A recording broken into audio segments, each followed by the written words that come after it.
My self Reenu Shukla from department of architecture.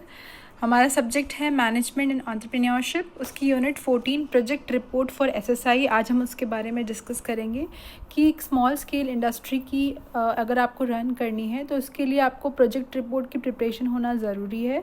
बिना project report के एक सक्सेसफुल कंपनी रन करना एक इम्पॉसिबल सा है। तो आज हम उसी के बारे में जानेंगे कि कैसे हम प्रोजेक्ट रिपोर्ट प्रिपेयर करेंगे। सबसे पहले हम इंट्रोडक्शन में पढ़ लेते हैं कि small scale enterprise is an enterprise whose employ count and revenue falls below certain level. तो हमने पहले वाले लेक्चर्स में पढ़ा कि हमारे अगर 10 लाख से लेके 5 करोड़ तक का इन्वेस्टमेंट होता है तो वैसी इंडस्ट्रीज़ हमारी स्मॉल स्केल इंडस्ट्रीज़ में आती है। और ये जो स्मॉल स्केल इंडस्ट्री है ये मेजॉरिटी में हमारी अगर इंडिया की बात करें तो एम्प्लॉयमेंट प्रोवाइड करती है और कंट्री की सोशो इकोनॉमिक डेवलपमेंट में अपना एड देती है। तो small scale industries play a major role for the development of countries per capita income। तो अगर उसको स्मॉल स्केल एंटरप्राइज को रन करने के लिए आपके पास एक डिटेल्ड प्रोजेक्ट रिपोर्ट होना ज़रूरी है। तो आज हम यही पढ़ रहे हैं कि किस तरह से हमारी प्रोजेक्ट रिपोर्ट बनेगी, उसमें क्या क्या पॉइंट्स हमारे इंक्लूडेड होने चाहिए। उसके बाद हम पढ़ते हैं कि the project report for small scale industry helps in identify the product line and target market of the sector। उससे पता चलता है हमने जो इंडस्ट्री एस्टेब्लिश करी है तो उसमें हमारा प्रोडक्ट के बारे में बेहतर जानने का मौका मिलेगा और हमारा जो टारगेट मार्केट है उसके बारे में जानने का मौका मिलेगा, और ताकि हम ये अच्छे से कैलकुलेट कर पाए evaluating the level of skill and accuracy. हम ये एक्यूरेटली डिटरमाइन कर पाए कि हमारा प्रोडक्ट किस तरह का बनेगा और हमारे टारगेट जो कंज्यूमर्स तक उन तक पहुँचेगा और वो लोग उसको एक्सेप्ट करेंगे या नहीं करेंगे। A small scale industry project report must contain 5 to 7 years of evaluations in the context of revenue, expenditure, cash flow, outflow, balance sheet or other legal responsibilities, assets in hand, reimbursement agendas of working capital and long term loans। तो यहाँ पे अब बात आती है financial aid की। तो हमारे जो स्मॉल स्केल इंडस्ट्री की प्रोजेक्ट रिपोर्ट ये सारा कैलकुलेशन करती है कितना हमारा रेवेन्यू जनरेट होगा, क्या हमारा एक्सपेंडिचर्स रहेगा, कैश फ्लो कैसा रहेगा, हमारी बैलेंस शीट अगर लीगल उसमें क्या लीगल रिस्पॉन्सिबिलिटीज़ में हमारे टैक्स पेयर्स हो गए, इंश्योरेंस हो गए तो उनमें हमारा कितना एक्सपेंडिचर रहेगा, रिम्बर्समेंट का क्या रहेगा, लॉन्ग अगर लोन्स की ज़रूरत होगी तो उनके बारे में क्या क्या ज़रूरत होगी। तो उसमें हम प्रोजेक्ट रिपोर्ट में क्लियरली स्पेसिफाई करेंगे ये सारी चीज़ें। The endorsers can make use of the estimations provided by the firm in the project report and compare it with the real performance and accordingly take remedial steps against the negative disparities.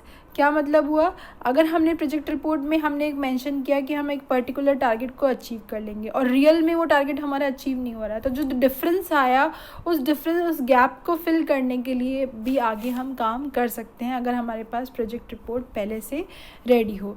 तो ये तो हमने necessity पढ़ी कि project report की necessity क्या है। अब हम पढ़ते हैं कि प्रोजेक्ट रिपोर्ट का फॉर्मेट क्या रहेगा, किस तरह से क्या क्या पॉइंट्स हमारे इंक्लूडेड होने चाहिए। The standard format for preparing a project report for small scale industries listed in sequential order. अब इसमें जो पॉइंट्स दे रखे हैं वो हमने सीक्वेंशियल ऑर्डर में लिस्ट कर रखे हैं, one by one upon discuss करते हैं। सबसे पहले हम बात करते हैं introduction of the research. Research का मतलब है जो इंट्रोडक्शन ऑफ द प्रोडक्ट और इंट्रोडक्शन ऑफ द रिसर्च कि क्या डिस्क्रिप्शन रहेगा हमारे प्रोडक्ट के बारे में, इंडस्ट्री हमारा स्मॉल स्केल सेक्टर प्रेजेंटली अभी कितना है, ऑक्सिलरी सेक्टर एंटरप्राइजेस कितने। ऑक्सिलरी का क्या मतलब है, company established by a parent company to conduct a particular line of business. Auxiliary company का मतलब एक पेरेंट कंपनी है उसने अपनी एक छोटी सी कंपनी बना दी ताकि वो उसको हेल्प कर सके। सपोज फॉर एग्जांपल जो हमारा रिलायंस है पेट्रोलियम इंडस्ट्री है पर उसने अपनी मोबाइल की भी खोल दी तो दैट इज़ मोबाइल वाली हमारी ऑक्सिलरी हो गई, पेरेंट कंपनी हो गई हमारी पेट्रोलियम वाली, तो उसको बोलते हैं auxiliary sector enterprises. Purpose and range of the research, हम जो रिसर्च कर रहे हैं उसका पर्पस क्या है, क्या रेंज है। Methodology of the research work, तो जो भी क्या कि किस तरह से मेथडोलॉजी रहेगी, हम जो रिसर्च कर रहे हैं किसी प्रोडक्ट के लिए क्या रहेगी वो सारी लिस्टिंग आएगी हमारे इंट्रोडक्शन ऑफ द रिसर्च में। दूसरा पॉइंट है हमारा promotional ideas and the association to the nature of the industry. अब इसमें हम बताएंगे कि किस तरह से हमारा जो प्रमोशनल आइडियाज़ रहेंगे वो किस तरह से हमारे क्लियरली मेंशन होने चाहिए कि हमारे suppose contemporary perception of advertising, promotional method, service sectors, demand variable of several kind of products. तो अब हम जैसे भी कोई भी प्रोडक्ट बनाते हैं हमारे स्मॉल स्केल इंडस्ट्री के अंदर, तो उसमें हमारे क्या प्रमोशनल मेथड रहेंगे, हमारा सर्विस सेक्टर कौन सा रहेगा, हम कौन से सेक्टर को सर्विसेज दे रहे हैं, हमारे डिमांड एनालिसिस हम करेंगे कि हमारे प्रोडक्ट की क्या कितनी डिमांड रह सकती है। और सपोज़ हम 5 तरह के प्रोडक्ट बना रहे हैं तो हर तरह के प्रोडक्ट के बारे में हम एक डिमांड एनालिसिस करेंगे। तो ये भी हमारा पॉइंट इंक्लूडेड होना चाहिए रिपोर्ट के अंदर। थर्ड है हमारा break even assessment. Break even assessment का क्या मतलब है? No profit no loss situation. अब ब्रेक इवन एनालिसिस से हमें क्या पता चलता है? It lets you determine what you need to sell monthly और annually to cover your cost of doing business. हमारी जितनी कॉस्ट लगी है, हमारा जितना इन्वेस्टमेंट लगा है कंपनी में, उसको कवर करने के लिए कि हमें कितनी सेल करनी पड़ेगी, ये हम ब्रेक इवन एनालिसिस में पूरा पहले से ही प्रोजेक्ट रिपोर्ट में तैयार करके रखेंगे कि हमने इतना इन्वेस्टमेंट कर दिया और अगर हम साल दर पे इतना अगर सेल्स करते हैं तो हमारा जो है वो फिक्स्ड कॉस्ट निकल रही है हमारी कंपनी की। तो उसको बोलते हैं अपन ब्रेक इवन एनालिसिस। और अगर हमें प्रॉफिट अर्न करना है तो हमें ब्रेक इवन पॉइंट से अधिक मात्रा में बिक्री करनी होगी। ब्रेक इवन पॉइंट का क्या मतलब है? जिस कंडीशन पे ना तो आपको कोई प्रॉफिट हो रहा है और ना ही आपका नुकसान हो रहा है, उसको बोलते हैं अपन ब्रेक इवन पॉइंट। और अगर हम ब्रेक इवन पॉइंट से अधिक मात्रा में बिक्री करते हैं तो वहाँ पे हमारा प्रॉफिट अर्न होगा। उसके बाद हम चौथे पॉइंट में drawbacks of a small scale industries, इसमें हम जो भी हमारी कमियां हैं उसके बारे में पूरा लिस्टिंग करेंगे। अगर सपोज़ कंपनी फेल हो जाती है तो क्या क्या रीजंस रहेंगे। Explanations for dealing with financial crunch, अगर कंपनी के अंदर कोई फाइनेंशियल क्रंच आता है तो उसको कैसे डील किया जाएगा, वो इसी के अंदर हम इस पॉइंट में मेंशन करेंगे। फिफ्थ पॉइंट है हमारा मैनेजमेंट स्किल्स। मैनेजमेंट स्किल्स में जितनी भी स्किल्स वगैरह होगी वो सारी आ जाएगी। Additional SIDO services. SIDO का क्या फुल फॉर्म है?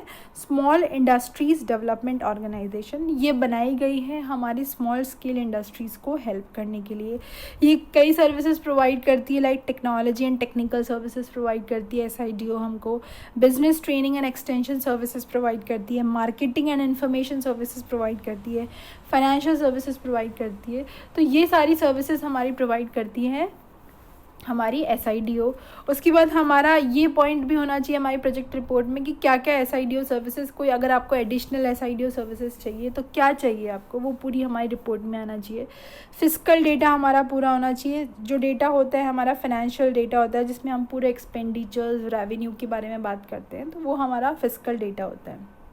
टेक्निकल सपोर्ट आपको चाहिए तो क्या चाहिए होगा, वो पूरी आपकी लिस्टिंग होगी रिपोर्ट में। क्वालिटी एनहांसमेंट एंड एनालिसिस, अगर आपको क्वालिटी इंप्रूव करनी है अपने प्रोडक्ट की तो किस तरह से करेंगे।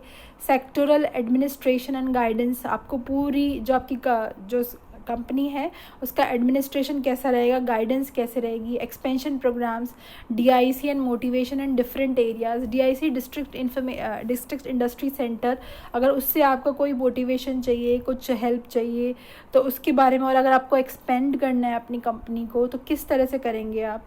टेक्निकल एडवाइजरी आपकी पूरी रिपोर्ट फाइल में होनी चाहिए।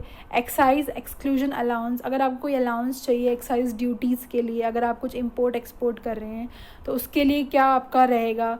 कमर्शियल एक्सपेंशन स्ट्रैटेजीज़, आपको कमर्शियली और अपनी एक्सपेंड करना है कंपनी को, क्या स्ट्रैटेजी रहेगी बाद में आपकी। ऑक्सिलरी डेवलपमेंट एंड सब कॉन्ट्रैक्टिंग एक्सचेंजेस, ऑक्सिलरी अपन ने बात करी, अगर आपको कोई सब कंपनी बनानी है आपकी पेरेंट कंपनी से अलग होके तो क्या आपकी स्ट्रैटेजी रहेगी। अपग्रेडिंग प्लान्स क्या रहेंगे आपकी। गवर्नमेंट स्टोर प्रोक्योरमेंट प्लान, अगर आपको गवर्नमेंट से अगर जो स्टोर्स है वहाँ से कोई सामान खरीदना है, रॉ मटेरियल खरीदना है तो क्या प्लान्स हैं आपके, वो क्लियरली होने चाहिए।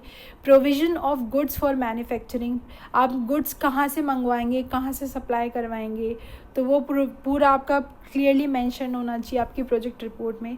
फिजिकल एड, अगर आपको फाइनेंशियल एड चाहिए होगी लोन्स के थ्रू, किसी भी कमर्शियल लोन बैंक्स के थ्रू या फिर सेंट्रल अथॉरिटी के थ्रू आपको कोई लोन्स चाहिए होंगे, या स्टेट या सहकारी कोऑपरेटिव कहीं से भी आपको लोन्स चाहिए होंगे तो फाइनेंशियल एड चाहिए होगी, तो वो क्या आप किस तरह से करेंगे, रिपोर्ट फाइल के अंदर पूरा मेंशन होना चाहिए किसी भी कंपनी का। फाइनली हमारी बात आती है किस तरह से आपने पूरा ये जब लिस्टिंग कर देते हैं आप पूरे 5 पॉइंट्स को, तो आप कंक्लूड करेंगे कि आप किस तरह से। उसके बाद हमारे एज़ यूजुअल जो हमारी प्रोजेक्ट रिपोर्ट में होता है रेफरेंसेस, आपने जो रेफरेंसेस कहाँ से लिए वो होगे।